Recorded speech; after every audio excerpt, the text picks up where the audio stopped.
Welcome to CSIR JRF Net Examination Class Physical Science General Aptitude Paper General Aptitude Paper Lesson number 25 Puzzles, and that is the 46th lecture. General Aptitude 46 Puzzles, that's the topic today. CSIR Net Examination Question General Aptitude. Lesson number 25. We continue. So what are puzzles? ഈ puzzles എന്ന് പറഞ്ഞാൽ എന്താണ്? ഇത്തരം ചോദ്യങ്ങൾ നമുക്ക് എല്ലാ ടെസ്റ്റിനും, അതായത് general knowledge വരുന്ന അല്ലെങ്കിൽ കോമ്പറ്റേറ്റീവ് എക്സാമിനേഷനൊക്കെ ചോദിക്കുന്ന ഒരു ക്വസ്റ്റ്യനാണ് puzzles. A puzzle is a game, problem or toy. പലതരത്തിൽ പസിൽസ് ഉണ്ട്. ഇപ്പോൾ ഗെയിമായിട്ട് അല്ലെങ്കിൽ പ്രോബ്ലമായിട്ട് അല്ലെങ്കിൽ ടോയ് ആയിട്ടൊക്കെ വരും, കളിപ്പാട്ടായിട്ടൊക്കെ വരും. A puzzle is a game, problem or toy that test person's ingenuity of or knowledge. ഇപ്പോൾ കാര്യങ്ങൾ മനസ്സിലാക്കാനും നമ്മുടെ അറിവും ഒക്കെ ടെസ്റ്റ് ചെയ്യാൻ വേണ്ടിയാണ്, നമ്മുടെ ആലോചനയ്ക്കുള്ള കഴിവ് അതൊക്കെ ടെസ്റ്റ് ചെയ്യാൻ വേണ്ടിയാണ് ഈ പസിൽസ് വരുന്നത്. In a puzzle the solver is expected to put pieces together in a logical way in order to arrive at the correct or fun solution of the puzzle. പസിലിൻ്റെ ഉത്തരത്തിൽ വരാൻ വേണ്ടിയാണ് വരിക എന്നുള്ളത് ഒരു സോൾവർ, ഇത് ചെയ്യുന്ന ആൾ ചെയ്യേണ്ട ഒരു കാര്യമാണ്. ആലോചിച്ച് അതിൻ്റെ വേണ്ട ഭാഗങ്ങൾ കൂട്ടിച്ചേർത്തൊക്കെ ചെയ്യണം. ഇപ്പോൾ ടോയ് പസിലാണെങ്കിൽ there are different genres of puzzles. പലതരം പസിൽസ് ഉണ്ട്. Such as crossword puzzles, word search puzzles, number puzzles, relational puzzles, logical puzzles. വ്യത്യസ്ത തരം പസിൽസ് ഉണ്ട്. അപ്പോൾ അതിൽ നമുക്ക് പ്രധാനമായിട്ടും ഈ നമ്പർ പസിൽസ്, അതുപോലെ തന്നെ റിലേഷണൽ പസിൽസ്, ലോജിക്കൽ പസിൽസ്, അതൊക്കെയാണ് നമുക്ക് വരുന്നത്. ടോയ്സ് ഒന്നും നമുക്ക് ആവശ്യമില്ല. അപ്പോൾ ഈ number puzzles, relational puzzles, logical puzzles, അത്തരം ചോദ്യങ്ങളാണ് നമ്മൾ ചെയ്യേണ്ടത്, നമ്മുടെ പരീക്ഷയ്ക്ക് ചോദിക്കുന്നത്. അപ്പോൾ ഇവിടെ ആദ്യം ഒരു ക്വസ്റ്റ്യൻ ഞാൻ ഇവിടെ കൊടുത്തിട്ടുണ്ട്. ശരിക്കും ആലോചിച്ച് നോക്കിയാലേ കിട്ടുള്ളൂ. വായിക്കാം. In a lake, ഒരു തടാകത്തിൽ, in a lake there are 10 steps labeled using alphabets A to J. അറിയാമല്ലോ, എ എന്ന് ഒന്നാമത്തെ ലെറ്റർ, ജെ 10ാമത്തെ ലെറ്റർ. അപ്പോൾ 10 സ്റ്റെപ്പാണ് ഉദ്ദേശിക്കുന്നത്. A to J. Starting from step A, every minute a frog jumps to the 4th step. From where it started, that is from the step A, it would go to step E. And from step E, it would go to step I. And from step I, it would go to step C, etc. Where would the frog be at the 60th minute if it starts at step A? ചോദ്യത്തിൻ്റെ അർത്ഥം ഇതാണ്. ഒരു തടാകത്തിൽ 10 പടികളുണ്ട്, അതിലേക്ക് ഇറങ്ങാനായിട്ട് 10 പടികളുണ്ട്. ഒരു frog jump ചെയ്യുന്ന കേസാണ് പറയുന്നത്. അപ്പോൾ ജമ്പ് ചെയ്യുമ്പോൾ ഓരോ മിനിറ്റിലും ഈ ഫ്രോഗ് ജമ്പ് ചെയ്യുമ്പോൾ 4 സ്റ്റെപ്പ് കടന്നു പോകും. ഒരു ജമ്പിൽ 4 സ്റ്റെപ്പാണ്. അപ്പോൾ എയിൽ നിന്ന് 4 സ്റ്റെപ്പ് കടന്നാൽ അത് വന്ന് വീഴുന്ന ഇയിലാണ്. കാരണം എ എന്നുള്ളത് 1ാമത്തെ സ്റ്റെപ്പും ഇ എന്നുള്ള 5ാമത്തെ സ്റ്റെപ്പും. അപ്പോൾ ഇടയ്ക്ക് 5 - 1 അപ്പോൾ 4 സ്റ്റെപ്സാണ് ഇത് ജമ്പ് ചെയ്യുന്നത്. 5ൽ നിന്ന് 1 കുറയ്ക്കുക. അപ്പോൾ 5 1 ഒരെണ്ണം എടുക്കണം നമ്മൾ. അപ്പോൾ 5ൽ നിന്ന് 4 സ്റ്റെപ്പാണ് ഇത് കടന്നു പോകുന്നത്. അതുപോലെ ഈഴും ജമ്പ് ചെയ്താൽ അത് ചെന്ന് പിന്നെ നിൽക്കുന്നത് ഐയിലായിരിക്കും. EFGHI അങ്ങനെയാണ്. ഇനി അവിടെ നിന്നാണെങ്കിൽ it will to go to C. കാരണം ഇത് പിന്നെ ഐ എന്ന് പറഞ്ഞാൽ IJ, അത് 9ാമത്തെ സ്റ്റെപ്പാണ്. 9 കഴിഞ്ഞാൽ പിന്നെ പോകുന്നത് 13ലേക്കാണ്. 13ാമത്തെ സ്റ്റെപ്പ് സി ആണ്. ഇതാണ് order. Where would the frog be at the 60th minute if it starts at the step A. അപ്പോൾ 7 ആരംഭിച്ചു കഴിഞ്ഞാൽ ഈ ഓരോ മിനിറ്റിലും 5 സ്റ്റെപ്പ് വെച്ച് അല്ലെങ്കിൽ 4 സ്റ്റെപ്പ് വെച്ച് ജമ്പ് ചെയ്യുമ്പോൾ ഓരോ മിനിറ്റിലും 4 സ്റ്റെപ്പ് വെച്ച് ജമ്പ് ചെയ്യുമ്പോൾ 60 മിനിറ്റ് കഴിയുമ്പോൾ ഈ ഫ്രോഗിൻ്റെ സ്ഥാനം എവിടെയായിരിക്കും? അപ്പോൾ അതിൻ്റെ ചോയ്സ് ആയിട്ട് കൊടുത്തിരിക്കുന്നത് എ എന്നുള്ള ചോയ്സ് ബി ആണ്. അടുത്തത് A, H, O E 5 choice ഉണ്ട്. നമുക്ക് നോക്കാം ഉത്തരം ഏതാണ്. ഉത്തരം ഇവിടെ നമുക്ക് കൊടുത്തത് ബി ആയിട്ടാണ്. അതായത് ഒന്നാമത്തെ സ്റ്റെപ്പിൽ എ എന്നുള്ള സ്റ്റെപ്പിൽ വരുന്ന ഉത്തരം. അത് സ്റ്റാർട്ടിങ് സ്റ്റെപ്പിൽ തന്നെ വരും എന്നുള്ളതാണ് ഉത്തരം. അതെങ്ങനെ കണ്ടുപിടിക്കും നോക്കാം നമുക്ക്. Solution. The steps are labelled using alphabets A to J. Steps A to J എന്ന് മാർക്ക് ചെയ്തിരിക്കുകയാണല്ലോ. To make it easy we have assign numbers to steps as follows. അപ്പോൾ അത് കുറച്ച് ഇത് പെട്ടെന്ന് ചെയ്യാൻ വേണ്ടി നമുക്ക് ഈ ആൽഫബറ്റിന് നമ്പർ കൊടുക്കുക. അപ്പോൾ അതിന് നമ്മൾ ABCDEFG വരെ എഴുതിയിരിക്കുകയാണ്. നമ്പർ ഇടുമ്പോൾ നമുക്കറിയാമല്ലോ, എ എന്നുള്ള 1ാമത്തെ ലെറ്ററാണ്, ഇ എന്നുള്ള 5ാമത്തതാണ്, പിന്നെ ജെ എന്നുള്ള 10ാമത്തെ ലെറ്ററാണ്. അങ്ങനെ ഓർഡറിൽ എഴുതിയിരിക്കുകയാണ്. അപ്പോൾ 1ാമത്തെ സ്റ്റെപ്പിൽ നിന്ന് പിന്നെ 4 സ്റ്റെപ്പ് കടന്ന് ജമ്പ് ചെയ്യുമ്പോൾ അത് ചെന്ന് നിൽക്കുന്ന 5ാമത്തെ ഇയിലായിരിക്കും. അതാണ് കണക്ക്. The frog takes total 60 minutes and takes 4 steps length jumps every time. ഓരോ പ്രാവശ്യം ചാടുമ്പോഴും 4 സ്റ്റെപ്പാണ് ചാടുന്നത് ഓരോ മിനിറ്റിൽ. അങ്ങനെ 60 മിനിറ്റ് ചാടുന്നുണ്ട്. അപ്പം അത് നമ്മൾ പ്രത്യേക രീതിയിൽ ടാബ്ലേറ്റ് ചെയ്യുകയാണ്. ദാസ് ഫസ്റ്റ് മിനിറ്റ് 1ാമത്തെ മിനിറ്റിൽ ചാട്ടം 1+4 സ്റ്റെപ്സ്. 5th step ഇയിലായിരിക്കും. 2ാമത്തെ മിനിറ്റിൽ ചാട്ടം 5+4 ദാറ്റ് ഈസ് 9. 9ൻ്റെ നമ്പർ 9ൻ്റെ ലെറ്റർ ഐ ആണ്.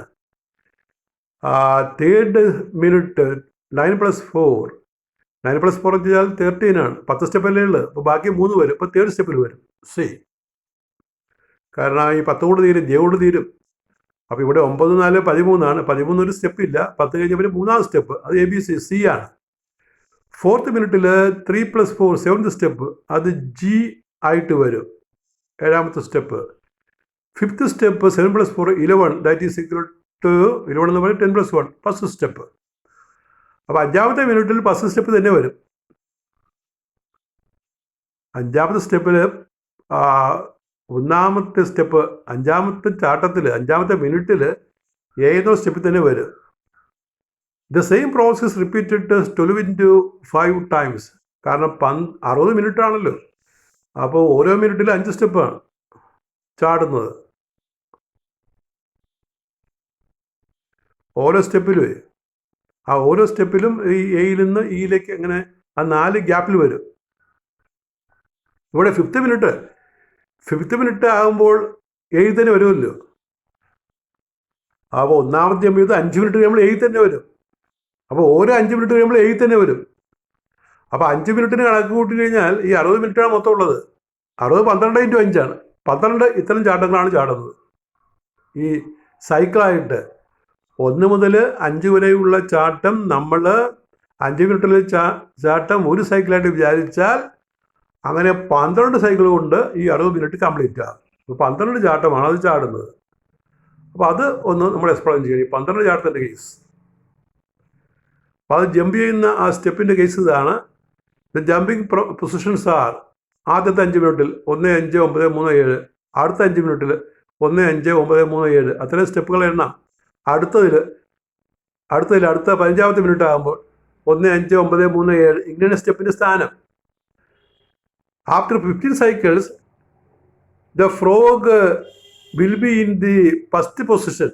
ഇവിടെ 3 സൈക്കിൾ കഴിയുമ്പോഴും ഫസ്റ്റ് പൊസിഷനായി, 4 സൈക്കിൾ കഴിയുമ്പോഴും ഫസ്റ്റ് പൊസിഷനായി.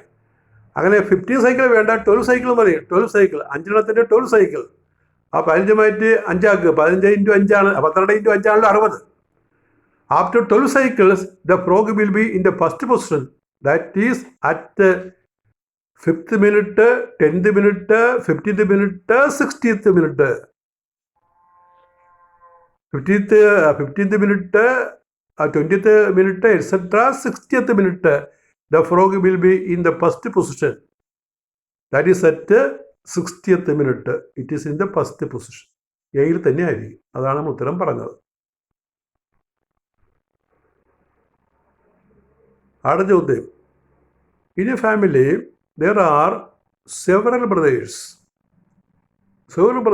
and sisters. കൂടുതൽ ബ്രദേഴ്സും ഉണ്ട്, സിസ്റ്റേഴ്സും ഉണ്ട്. Every 2 boys have brothers as many as sisters, and each girl has 2 brothers less than twice as many brothers as sisters. Now find number of boys and girls. A 8,6, B 6,4, C 6,8, D 12,10.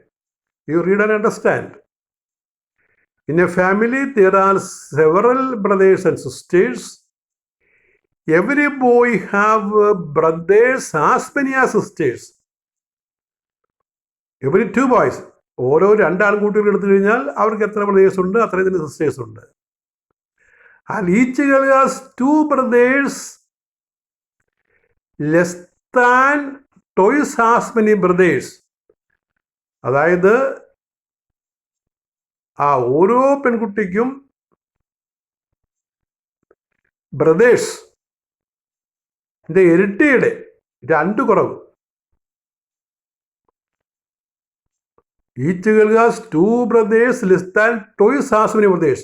ഓരോ പെൺകുട്ടിക്കും എത്ര ബ്രദറുണ്ട് എന്ന് ചോദിച്ചാൽ ഇരട്ടിയിൽ നിന്ന് ബ്രദേഴ്സിൻ്റെ അടുത്ത് ഇരട്ടിയിൽ നിന്ന് 2 കുറയണം.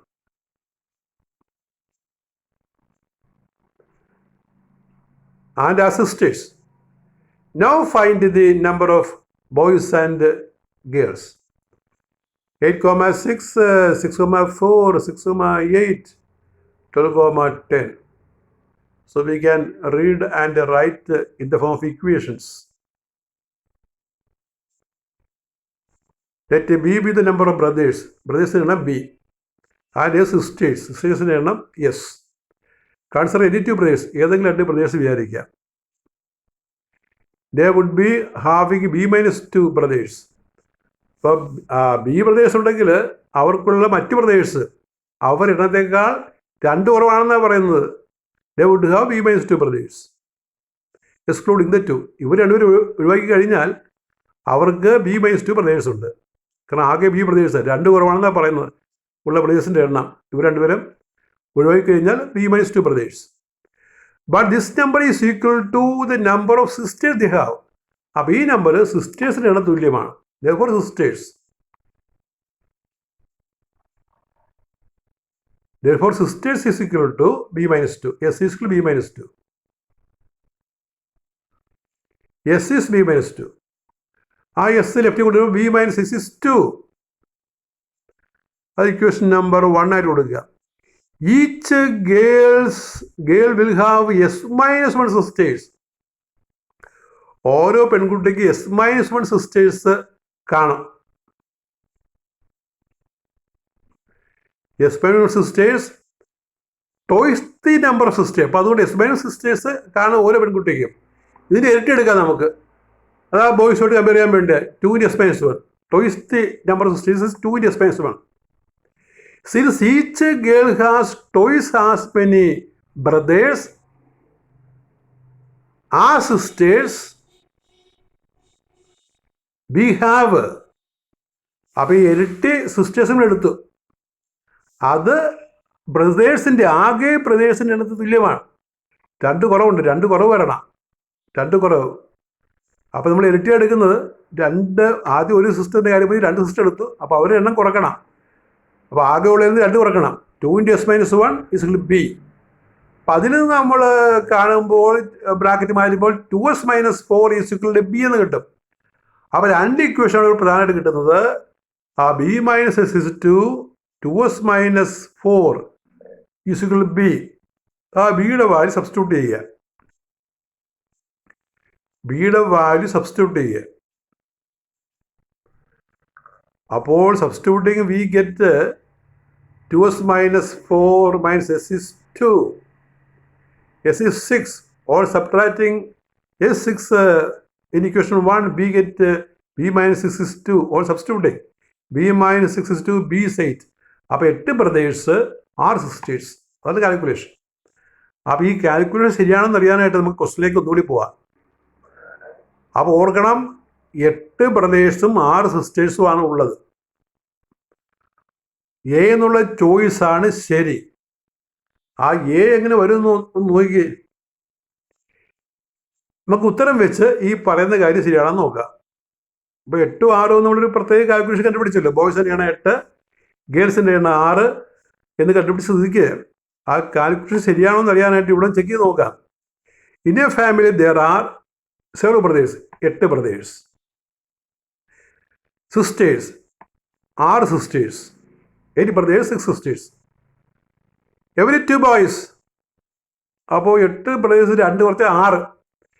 Every 2 boys have brothers as many as sisters. അപ്പോൾ 8-ൽ നിന്ന് 2 ബോയ്സിന് മാറ്റിയാൽ അവർ 6 ഉണ്ട്. ആ 2 ബോയ്സിന് 6 ബ്രദേഴ്സ് ബാക്കി വരുമല്ലോ. 6 സിസ്റ്റേഴ്സും ഉണ്ട്. സിസ്റ്റേഴ്സ് 6 ഉണ്ടല്ലോ ഇവിടെ. അപ്പോൾ 8 ബോയ്സ് 2 പേരെ മാറ്റി നിർത്തിയാൽ അവർക്ക് 6 ബ്രദേഴ്സ് ഉണ്ട്, അത്രയും തന്നെ സിസ്റ്റേഴ്സ് ഉണ്ട്. അപ്പോൾ ആ സ്റ്റെപ്പ് ശരിയായി. ആൻഡ് ഈച്ച് ഗേൾ, 6 പെൺകുട്ടികളുണ്ട്. Each girl has 2 brothers less than toys as many brothers as sisters. അപ്പോൾ ഓരോ പെൺകുട്ടിക്കും each girl has 2 brothers less than toys. അപ്പോൾ less than toys as many brothers as sisters. അപ്പോൾ ഓരോ പെൺകുട്ടിക്ക് 5 sisters ഉണ്ട്. കാരണം ആകെ 6 സിസ്റ്റേഴ്സ് ആണല്ലോ. അപ്പോൾ ഓരോ സിസ്റ്ററിനും മറ്റ് 5, ഓരോ പെൺകുട്ടിക്ക് 5 സിസ്റ്റർമാരുണ്ട്. അതിൽ ഇരട്ടി എത്രയാണ്? 10. ആ 10-ൽ 2 കുറച്ചാൽ ബ്രദേഴ്സ് എണ്ണം കിട്ടും. That is 8. അപ്പോൾ കണക്ക് ശരിയാകുന്നുണ്ട്. ഓരോ പെൺകുട്ടിക്കും 5 സിസ്റ്റേഴ്സ്, അതിൻ്റെ ഇരട്ടി 10. 10-ൽ നിന്ന് 2 കുറക്കുന്നതാണ് ബ്രദേഴ്സിൻ്റെ എണ്ണം എന്നാണ് പറയുന്നത്. സോ 8. അപ്പോൾ 8, 6 എന്നുള്ള ഉത്തരം ശരി. അത് ശരിക്കും ഇത് വായിച്ച് നോക്കുക.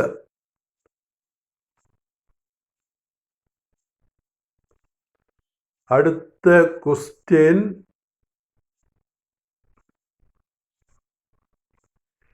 In a row of trees, a tree is 7th from left and 14th from the right end. How many trees are there in the row? ഇത് നമ്മൾ ആ റാങ്കിങ് ആൻഡ് അറേഞ്ച്മെൻറ്റ് യൂണിറ്റിനകത്ത് ലെക്ചറിനകത്ത് ഞാൻ പറയുന്നതാണ് ഇത്തരം ക്വസ്റ്റ്യൻ. റാങ്കിങ് ആൻഡ് അറേഞ്ച്മെൻറ്റിനകത്ത് വരുന്ന question കൂടിയാണിത്. അതായത് ഒരു ട്രീയുടെ ഒരു നിരയുണ്ട്, റോയുണ്ട്.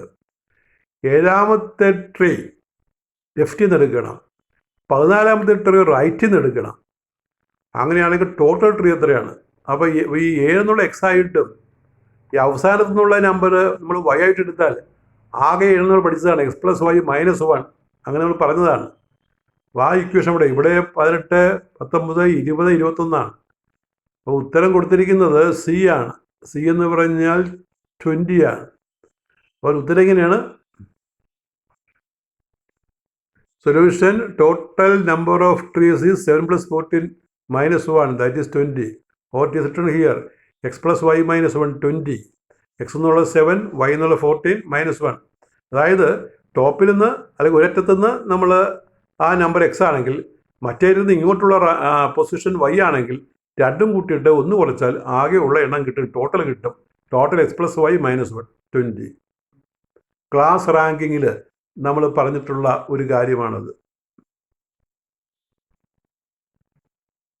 അടുത്ത ചോദ്യം, next question. B is toys are sold as A but toys younger than F. C is just half the age of A. What is toys older than D? Who is the second oldest? B is toys are sold as A. B എന്നുള്ളത് എയുടെ ഇരട്ടി പ്രായമുള്ള ആളാണ്. But toys younger than F. എന്നാൽ എഫിനേക്കാൾ toys യങ്ങറാണ്. C is half the age of A. സിക്ക് എയുടെ പകുതി പ്രായം. But is toys older than D. ഡിയുടെ പ്രായത്തിൻ്റെ ഇരട്ടി. Who is the second oldest? B, F, C, D. അപ്പോൾ അത് നമ്മൾ ഈ ഓരോരുത്തരുടെയും പ്രായം കമ്പയർ ചെയ്യണം. നമ്മളൊന്ന് അസ്യൂം ചെയ്യണം. ആൻസർ എ ആണ് കൊടുത്തിരിക്കുന്നത്. ആൻസർ എ എന്നുള്ളതാണ്. ഓപ്ഷൻ എ ആണ്. ഓപ്ഷൻ എ എന്ന് പറയുന്നത് ഏതാണ്? ഓപ്ഷൻ എ എന്ന് പറയുന്നത് ബി ആണ് കേട്ടോ. ബി ആണ് ആ സെക്കൻഡ് ഓൾഡസ്റ്റ് ആയിട്ട് വരുന്നത്. എങ്ങനെയാണെന്ന് നോക്ക്. ലെറ്റ് എ എക്സ്, എയുടെ പ്രായം എക്സ് എന്ന് പറയുക. അപ്പോൾ ബിയുടെ പ്രായം ടോയ്സ് ആണ് 2x. എഫിൻ്റെ പ്രായം 4x ആയിരിക്കും, 4x. കാരണം ഈ എഫിൻ്റെ പകുതി പ്രായമാണല്ലോ ബിക്ക്, 4x. സിയുടെ പ്രായം എയുടെ പകുതി x/2. ഡിയുടെ പ്രായം സിയുടെയും പകുതി, അപ്പോൾ x/4. അപ്പോൾ ഡിയുടെ x/4, സിയുടെ x/2, ബിയുടെ 2x, എയുടെ x. അപ്പോൾ ആ ഓർഡർ പറയണമെങ്കിൽ x/4, x/2, x, 2x, 4x. അപ്പോൾ സെക്കൻഡ് ഓൾഡസ്റ്റ് ആയിട്ട് വരുന്നത് 2x ആണ്. അപ്പോൾ ബി ആണ് ഉത്തരം. The second oldest is B.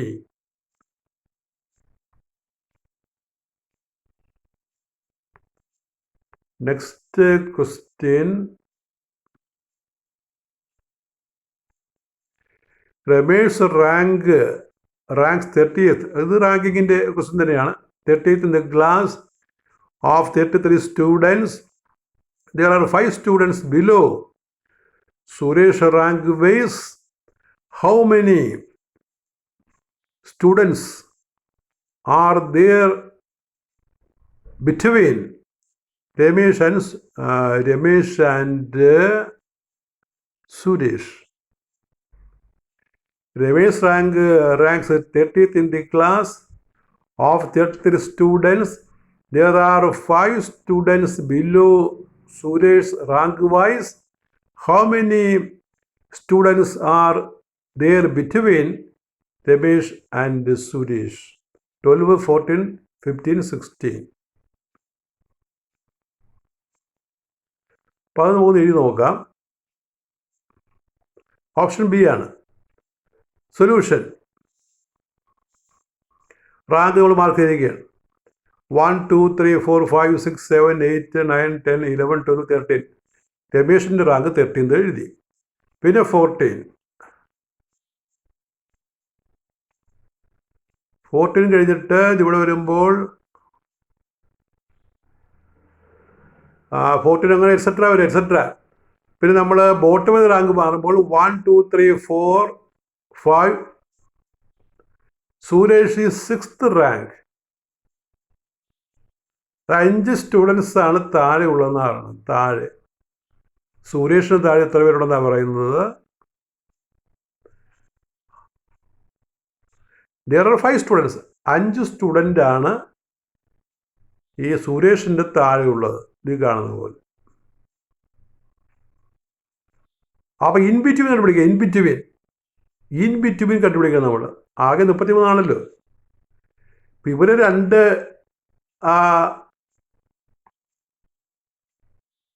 ആറാമത്തെ പൊസിഷൻ, ലാസ്റ്റ് 6ാമത്തെ പൊസിഷനും മറ്റേ 13th പൊസിഷൻ കൂട്ടിയിട്ട് ആകെ ഉള്ളിൽ നിന്ന് കുറച്ചാൽ നമുക്ക് ഇൻ ബിറ്റ്വീൻ കിട്ടും.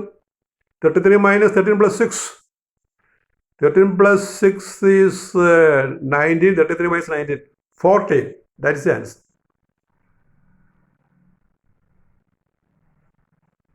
Next question.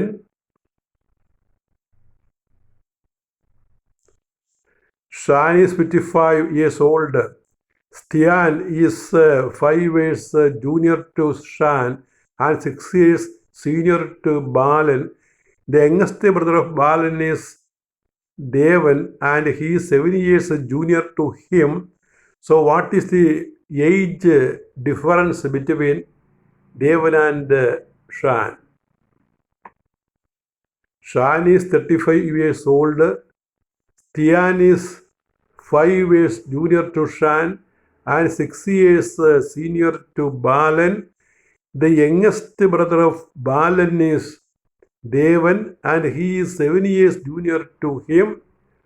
So what is the age difference between Devan and Shan? 15 years, 18 years, 13 years, 7 years.